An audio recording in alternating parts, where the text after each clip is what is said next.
Hello, Nick Hudson here. I want to talk to you about Loserville.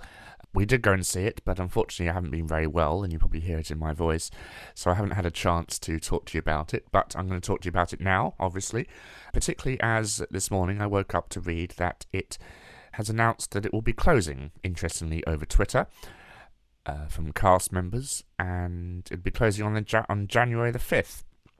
So, first of all, I will say do go and see this show before it closes, because it's very rare that we get a new British musical with, I'd say, a 95% new score and not an original story, but a new book, if that makes sense. Characters we don't know, situations we aren't that familiar with, but I'll talk about the story to begin with. It could be written on the back of a postage stamp. The story is nothing new. It's one of those 4 stories in the world, and it's incredibly cliched and verging on sexist at certain times, verging on chauvinistic at certain times. The book is written by Elliot Davis of Soho Cinders, so think of that what you will. The score is by James Bourne of Busted and McFly songwriting fame. Now, this is a sound or timbre that I quite enjoy. It's very upbeat, sort of modern punk rock, and immediately after seeing the show, I wanted to go home and write the American Pie musical, which I guarantee will happen one day whether I write it or not. The main lead character in this musical is called Michael Dork. Yes, that's the kind of intelligence we're dealing with here, ironically. And the lead girl is called Holly, who is a very pretty but intelligent girl because she's wearing black, thick glasses, so that must mean she's intelligent.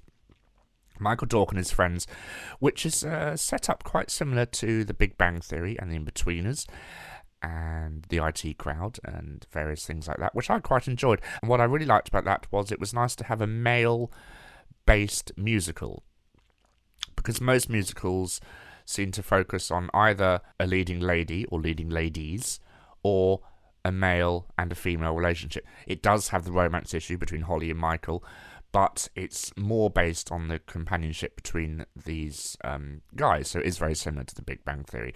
And they kind of have a garage where they're all very dorky and all very geeky. For example, one of his friends is writing a sci-fi novel, which he claims will be the next big thing, but we won't mention the title because we'll probably get sued by Disney. Hint. And to me, it kind of, and they were all working on the next big thing in their shed or garage or whatever it was. And to me, that really mirrored the way Apple was set up by Steve Jobs and Steve Wozniak, and Facebook being set up. There are elements of Mark Zuckerberg in there. The fact that Amazon was started in a shed. That's how all technology seemed to start. And what Michael and his friends are trying to do is they're trying to set up basically the internet and communication between computers. And suddenly this beautiful but intelligent girl, Holly, turns up and through hilarious consequences manages to save the day. What I really liked about the show was the direction and elements of the design. In certain cases, the ensemble would be holding notepads, very large, oversized notepads and pencils for some reason, and they would flip the pages over on the notepads to make certain images appear, and they'd all stand in various positions to form tableaus. That worked very well. The lighting was very good. The band were very good, 4-piece band playing James and Elliot's score. Do go and see this show because, as I said, it is refreshing to have a nice new British musical, with a sound we enjoy. Go and see it. It's Loserville, playing at the Garrick Theatre, sadly until January the 5th.